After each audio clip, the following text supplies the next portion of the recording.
ছেলেদের একটু সন্তোষের জন্য আপনারা জানেন না এই ফজরের আগে কোরআন তেলাওয়াত শুরু করে ছেলেরা বাচ্চারা, এরপরে 8-9:30 বন্ধ করে, এরপরে একটু নিদ্রা বা আরাম, এরপরে জোরের পর থেকে আবার 10টা বন্ধ, বিকেলে একটু ক্রিকেট খেলে অথবা ফুটবল খেলে। এই যে কোরআনের প্রতি তাদের ভালোবাসা, নিরন্তর ভালোবাসা, অবিরাম ভালোবাসা, আমি আশা করি এই যে মহানগর একটি সিটি, বিভাগীয় শহর, নানা জেলা থেকে নানা প্রান্ত থেকে বাংলাদেশের বিভিন্ন প্রান্ত থেকে মানুষ আসছে। ময়মনসিংহ শহরে 14 তলা 20 তলা উঠছে না ভাই? হ্যাঁ, আমার একটা ভবন দেখাইতে পারবেন? ওই ভবনের ভিতরে কোরআনের জন্য একটা মক্তব আছে, একটা ভবন নিয়ে আমি একটু দেখতে যাবো। আমার কথা কি আপনারা বুঝতেছেন না? ভবন অনেক আছে, গাড়ির জন্য গ্রেড আছে, কিন্তু ওই যে ভবন 20 তলা উঠলো অথবা 10 তলা 14 তলা ভবন, ওই ভবনের শিশু আছে না, তারা তো জিরা স্কুলের জন্য, বিদ্যালয়ের জন্য অনেক চেষ্টা করছে, তারা কেডি স্কুলের জন্য চেষ্টা করছে, তারা তাদের সন্তানকে নানা ভার্সিটি ভর্তির জন্য চেষ্টা করছে, সকাল সকাল কুচিয়ে যাওয়ার চেষ্টা করছে এবং নিরন্তর প্রচেষ্টা অর্থ বিনিয়োগ করছে, কিন্তু সেখানে এই বাচ্চাগুলি কোরআন কোথায় শিখবে ব্যবস্থা নেই। এবং আমাদের যারা এলিট শ্রেণী মনে করে যে আমরা এলিট, ভাই উচ্চ উচ্চ উচ্চ উচ্চ শ্রেণী আর কি, হ্যাঁ, তাকওয়ার ভিত্তিতে হলো নিচু উঁচু, এখানে কোনো সাদা কালো ইসলামে অর্থের ভিত্তিতে উঁচু নিচু না, কিন্তু যারা মনে করে তাদের সন্তানদেরকে যারা মনে করে আমরা ইংরেজি শেখাবো, আমরা গণিত শেখাবো, কিন্তু নিষেধ না, শেখাইতে পারেন, তো আপনার ছেলেকে তো কোরআন শিখাইলেন না। আপনি যে আল্লাহ তাআলা আপনার সন্তানকে দিল আমানত, আপনার পরিবার টুকরো মনি, ইসরায়েলের জন্য কত লাখ লাখ টাকা বিনিয়োগ করলেন, একটা মেডিকেল প্রাইভেটে বলে 40 লাখ খরচ হয়, 40 লাখ। তো আপনি এই মানে কোরআন তো শিখাইলেন না, যখন নাকি জানাজার নামাজ আসবে তখন আপনারা কিছু আগে দেখছেন না, আমি নাম বলতেছি না, বাংলাদেশের যত নেতা বা নেত্রী ইন্তেকাল করেন, জানাজা কে পড়া আর বলেন আপনারা বলতেন কে পড়া? আলেমরা পড়া। কে পড়া?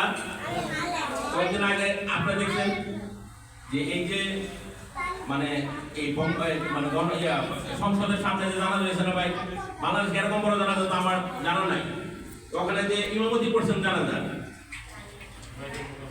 হ্যাঁ বাইতুল মুকাররম করতে মানিকপুর একজন আলেম, তাহলে আমাদের সাবেক প্রেসিডেন্ট, স্বাধীনতার ঘোষক, আবার সম্ভাব্য প্রধানমন্ত্রী, না আবার 3 বার প্রধানমন্ত্রীর ছেলে।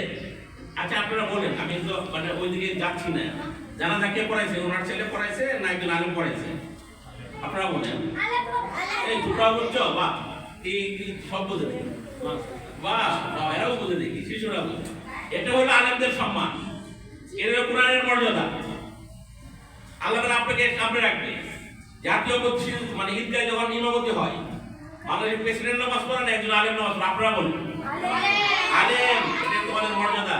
আল্লাহ রাসূল তোমাদের সনদ দিয়ে সার্টিফিকেট দিয়ে দিয়েছে।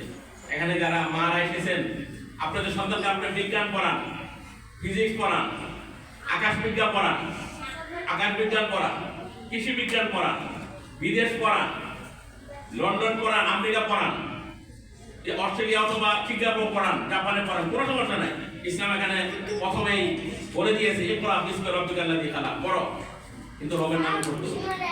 এই যে বাচ্চারা অত্যন্ত সৌভাগ্যবান শিশুরা, এরা হয়তো আমার কথা এখন বুঝতেছে না। আপনারা যারা আছেন বোঝার চেষ্টা করবেন। এই যে আলেম, এই যে কারি হাফেজ সমাজে আমরা মনে করি যারা মোবাইলের জন্য 5 ওয়াক্ত নামাজ তাদের কিছু আমাদের পড়তে হবে, ঈদের নামাজ তাদের কিন্তু পড়তে হয়, বিয়ের সময় তাদেরকে ডাকতে হয়, তওবা করার সময় তাদেরকে ডাকতে হয়, ঈদের মাঠে তাদেরকে ডাকতে হয়। কেন? আল্লাহ তাদের মর্যাদা দিয়েছে। আমাদেরও ত্রুটি আছে, যেমন এই নির্বাচনের সময় আবার এই মসজিদের এই মাদ্রাসার দায়িত্ব কিন্তু সুন্দর একটা নাম দাও দেখবা, এটার এই প্রতিষ্ঠাতা পরিচালক মুফতি রিজওয়ান মাহমুদ উস্তাদ কারি সাহেব এখানে আছেন, রহমান মাসুম, এবং ইনি কত সুন্দর তেলাওয়াত করেন, এবং বড় মুহাদ্দিস আলেম ভালো। আসসালাম ওনারা যদি নির্বাচনে দ্বারা বা আমাদের বড় মসজিদের অথবা আপনার কোনো ঈদগাহ মসজিদের, তখন মানুষ মনে করে হুজুর এই কাজে আপনারা এসেন না। আপনার কথা কি বুঝতেছেন? 2 কারণে বলি, একটা হলো আপনারা পারবেন না, কারণ অস্ত্র অর্থ নাই, হুন্ডা নাই, আর হলো ওটা তো সমস্যার রাস্তা, ইট পাথরের বিষয় আছে, নানা টেন্ডারের আছে, চাঁদাবাজির বিষয় আছে, আপনারা পারবেন, এটা একটা কারণ।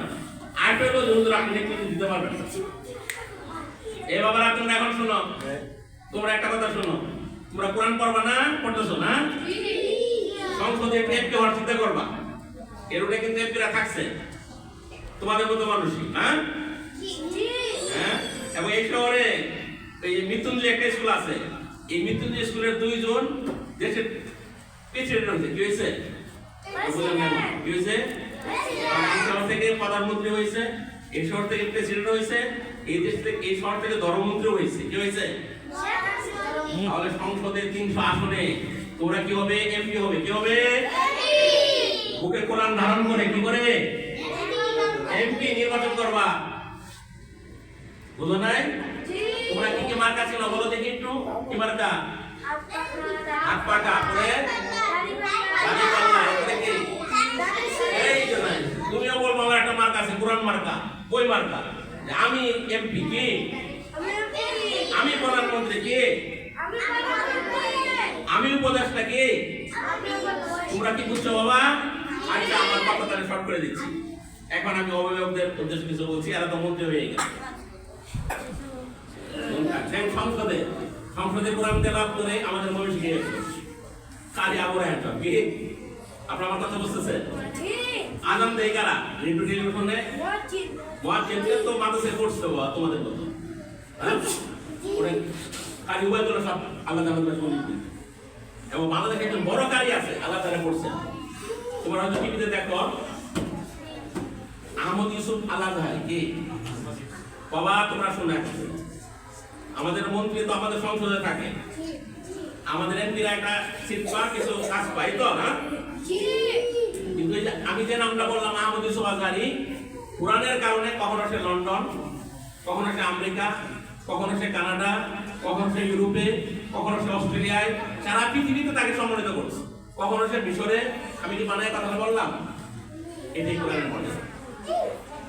তোমরা ইনশাআল্লাহ স্বপ্ন দেখো বাবা, এই দেশ তোমাদের, এই দেশ তোমাদের, তোমরা বড় ইনশাআল্লাহ এরকম বড় কারি